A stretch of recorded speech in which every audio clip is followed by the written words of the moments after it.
only another moment to write down those guesses. Write them down and keep them alongside you. Write down first, yes. Next, write down yours. Now, write down mine. Yes, yours, mine. That's all. Now relax and listen.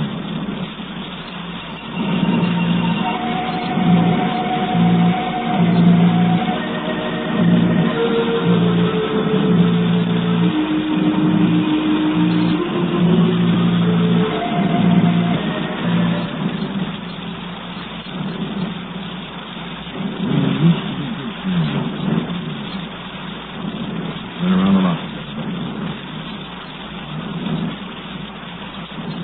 Long.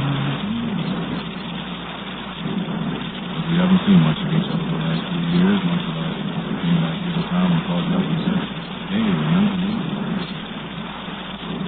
I remember how you faced it.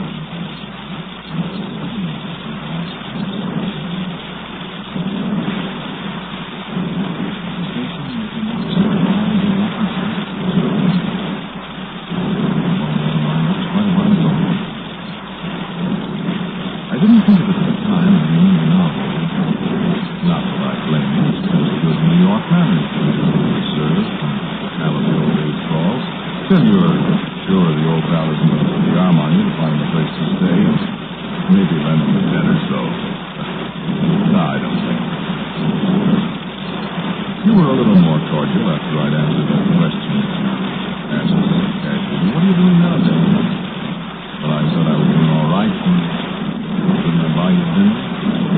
And you did come back pretty fast and say, no, dinner's on me. And we had an argument about the check. And you did, me?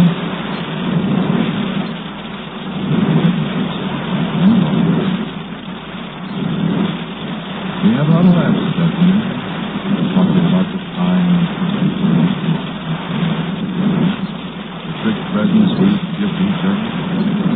Some of the people, some of them we both liked, and some of them disliked and the other didn't.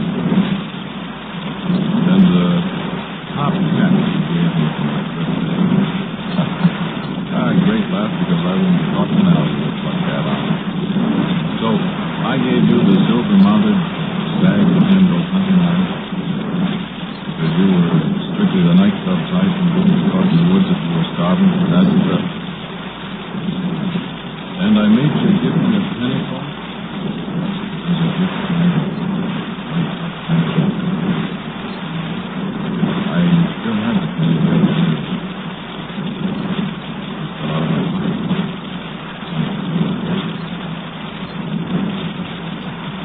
Lance?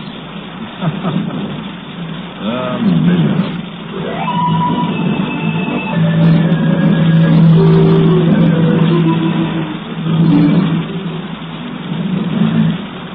It's been a long time since we saw each other, hasn't it? I've been a lot of places since then. Oh, yes, I know. You were away for a year or so. Sure, I think all the time. I keep track of all my especially. You know, there's so many things we didn't get a chance to talk about.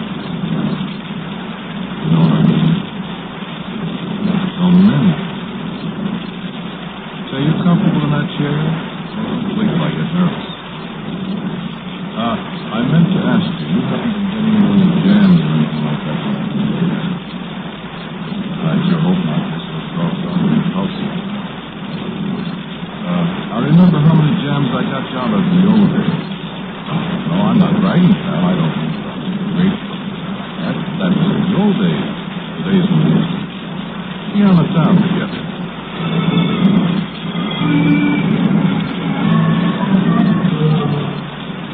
You know, I get sentimental about it. I get to remembering things. That waiter in that place down on 12th Street.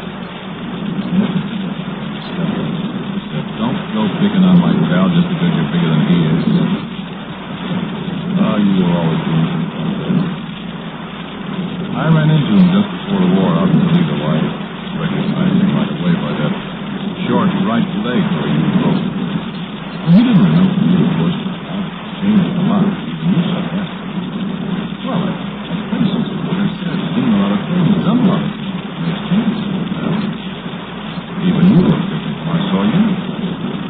Oh, wait. Just for fun, I asked him what was the matter with his leg. It was funny hearing his side of the story when I knew the other side. He sure hated you, pal. I never heard a man cursed out so in all my life. Huh? Oh, no, he's an old man. He was an old man when he and you had to fight, don't you remember? I remember something else, too.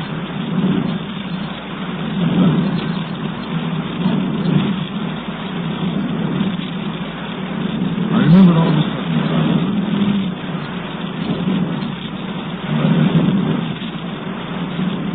I bet you even know what I'm doing.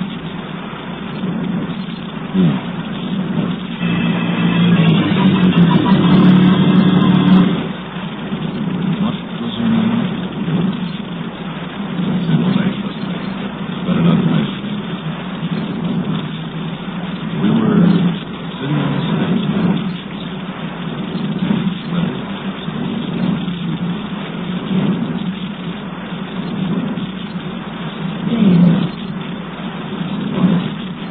I got to tell you something.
going skating days out on the park lake. I told her she shouldn't. That ice isn't thick enough. But she's bound and determined to go. She'll be home any minute. Why don't you walk over toward the park and see if she's on the way home? So I did. And all the way to the park, I kept listening. I used to always listen to kids in the dark. She'd recognize it. And I met that old park policeman. Barrett Hopper used to call me, remember? She said he'd seen him and she was talking to some fellow. He didn't see who it was. Anyway, he was cold and sweet. I walked over to the lake. Big black hole in the ice. Something broke it.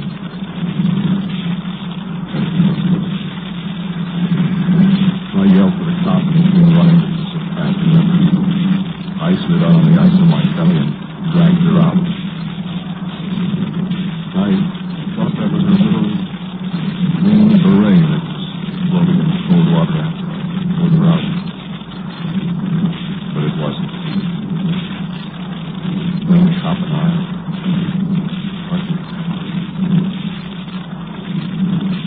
carried her over to the street for a ride. And the taxi got taken off.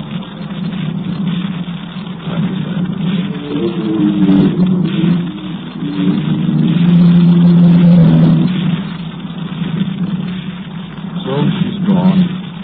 That's a long time. Oh, and say, talking about gag presents we used to give each other. Remember the pair of green Norwegian mittens I gave you one Christmas? I think we lost one of them. I found one of the matches with an old couple the next day. I mailed it to you. I guess you've got it.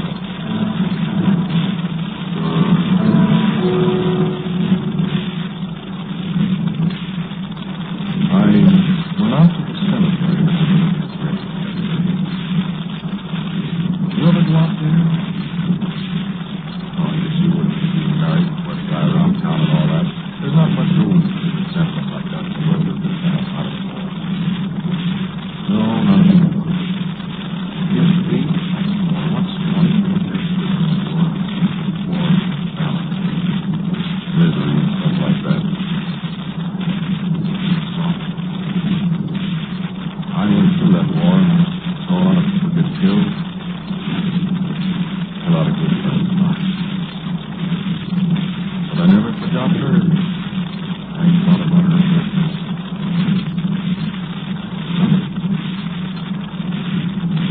So I went out to look at her grave. What was her name? Find away your memory, sis. Anything you can remember for years and years, just as clear as if it had been left. Like the way I told you about. You remember things that way, too?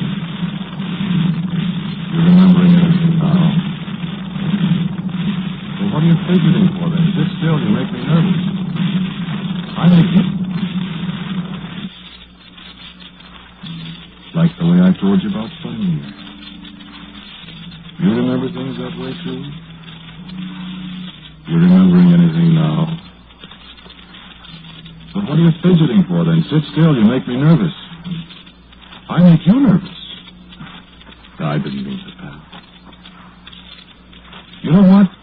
Remember, a lot of people thought she committed suicide. I don't know any reason for her committing suicide. Do you? Unless, well, she might have been pretty upset about breaking off that deal with you and her. I wish you'd tell me something sometime. How did you break it off? Did you just tell her? Did you take one last walk in the park and say, hey, kid, it's all off? Or what? Oh, I suppose it's none of my business after all, but I wonder about things like that. I wondered so many times what she said. Did she put up a big beef about it, or did she take it well, like I had to take it when she told me about you? I'd have been willing, you know, to step up and be the big-hearted stiff and say to her, when I look here, if the deal with my pals off, I'm still sticking around. I'm all set for it if you want any part of me.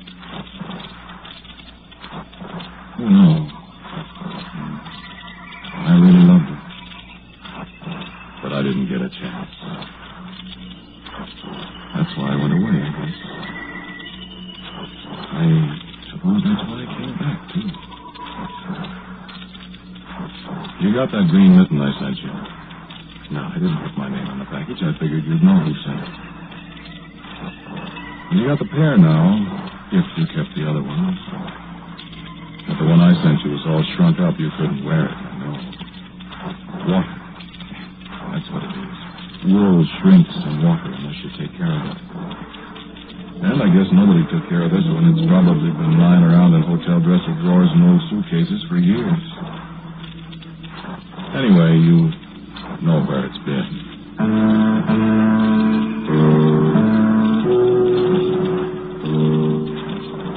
Say, there's something you might tell me about, too, sometime. There's a certain friend of ours. Well, I don't know how much of a friend he is, but maybe you'll know. I won't tell you his name because, as I said, I don't think it's a good idea to mention names in public like this. Say, are you going to sleep? Well, sit up and listen. We got a lot to talk about yet. Turn the radio up a little. I don't want you to miss anything. That's better. About this friend, I got a telephone call the other day, last Saturday. What are you fidgeting about? Well, light a cigarette. I got this phone call, and when I answered, the guy said... Hello, Dane? Hi. Listen, Dane, maybe you think you know who this is. Why, sure, it's Pat... Never mind that. I'm not going to tell you who I am. For a very good reason. Well, now, look, I can get along with anybody. I'm not kidding, Dane. I'm not going to mention any names at all. There's a certain guy that you and I both know has been spreading a few stories that you ought to know about. Oh, is that so? Yes. What kind of stories? Where have you been the last few years? Well, for a while I was in the Army, 99th Division, the Bulge, Remagen Bridge and all that. You through that? Are you kidding? This friend of yours, he says you've been in the penitentiary. He sounds like a wonderful friend. Doesn't he? Well, as a matter of fact, I was. You were? 4 years. Good Lord, Dane. Now you're going to ask me what I was in for. Well, I wasn't... I had a job in a penitentiary. Oh, what? A job. I worked there. Oh. Sure. Well, I'm sorry. Your friend probably misunderstood. I hope so. Well, what'd you do? Not a guard. Oh, no. I had a very special job. I'll tell you about it sometime. Well, gee, Dane, I'm awful sorry. I better tell this friend of yours. Gosh, a thing like that could ruin a man. That's right, it could. Couldn't it? It sure could. Oh, you know, Dane, I meant well. Sure. Thanks for calling. It's nice of you. I'm sorry about it. I'll tell him. No, I'll tell him when I see him, or sometime. You mean, you know who it is? Why, sure. So long, Bob. And thanks anyway. I sure hope you didn't have any misunderstanding about what I've been doing, pal. Or didn't you know? Remind me to tell you sometime what my job was there. I've had some funny jobs in all these years. You wouldn't know about that, would you? You've been here all the time on the same job, making dough, and not worrying about anything. Or not worrying about much. Worries disappear sometimes over a period of years, don't they?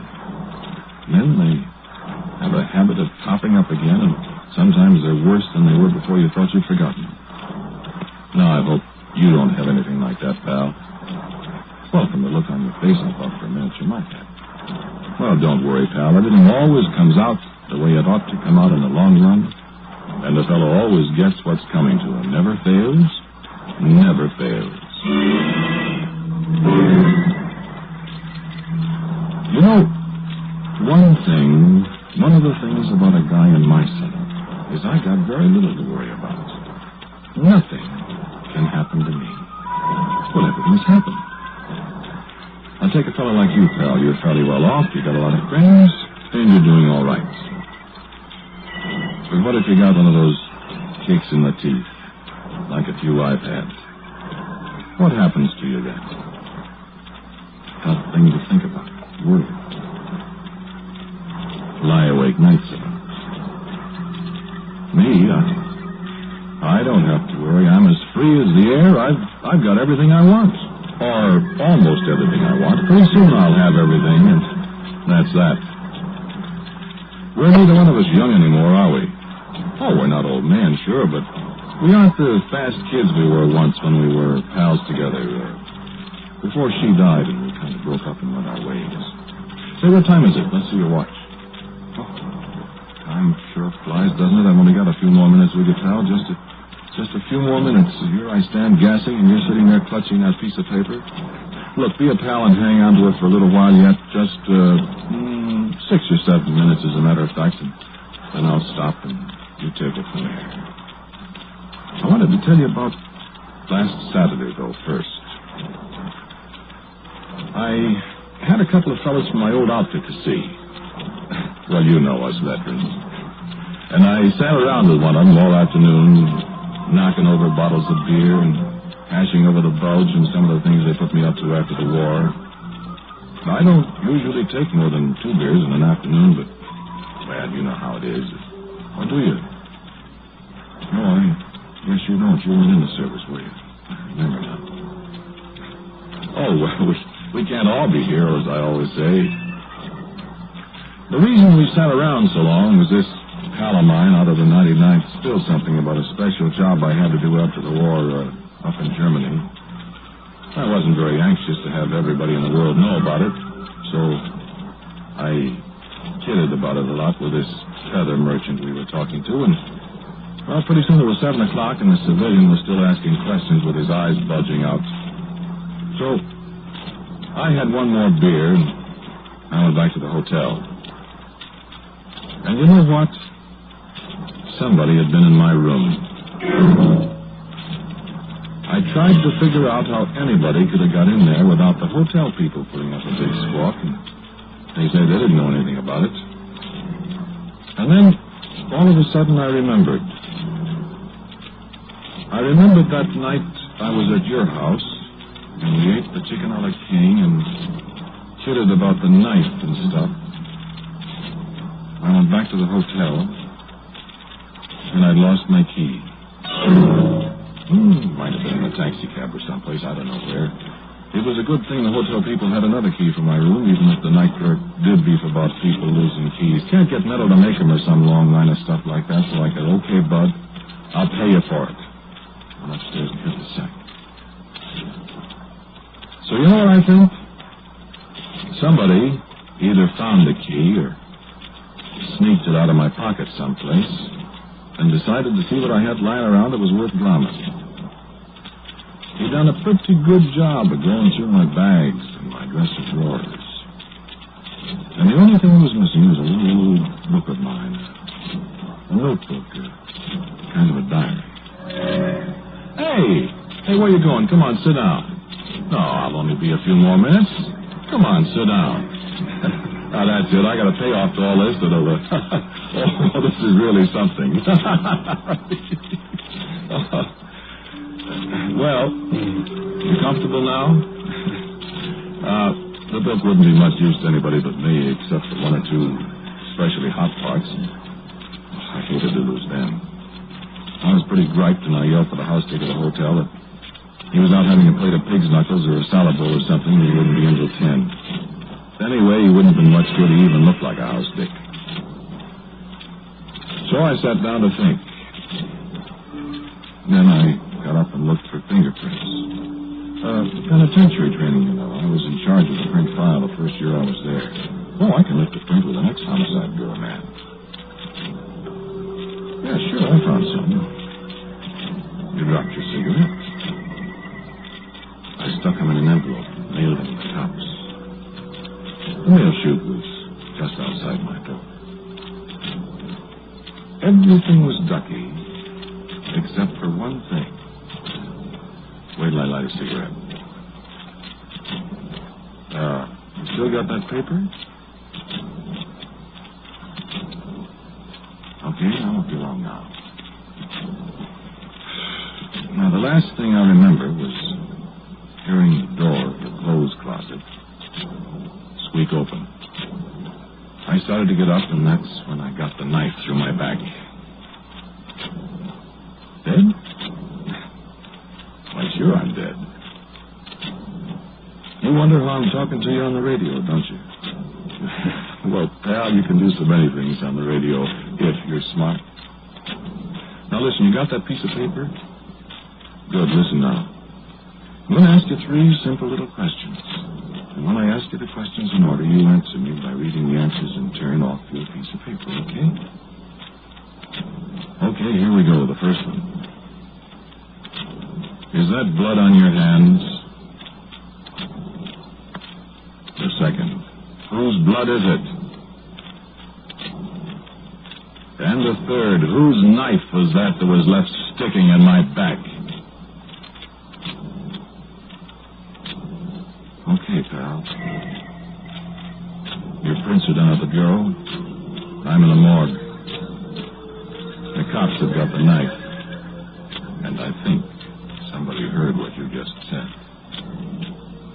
Oh, one thing more. You were wondering what my job was at the penitentiary. I was the executioner. Comes out even, doesn't it? And isn't that somebody at your door, pal?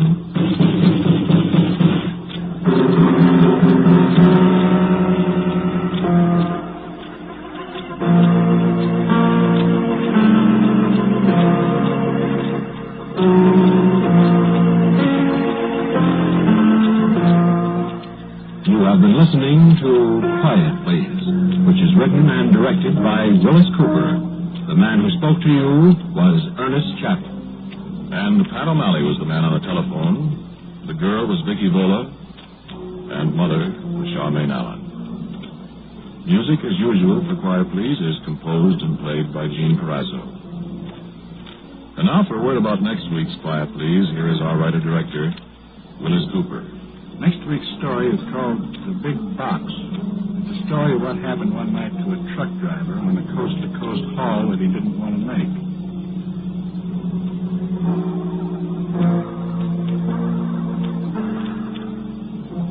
And so, until next week at this time, I am quietly yours, Ernest Chappell.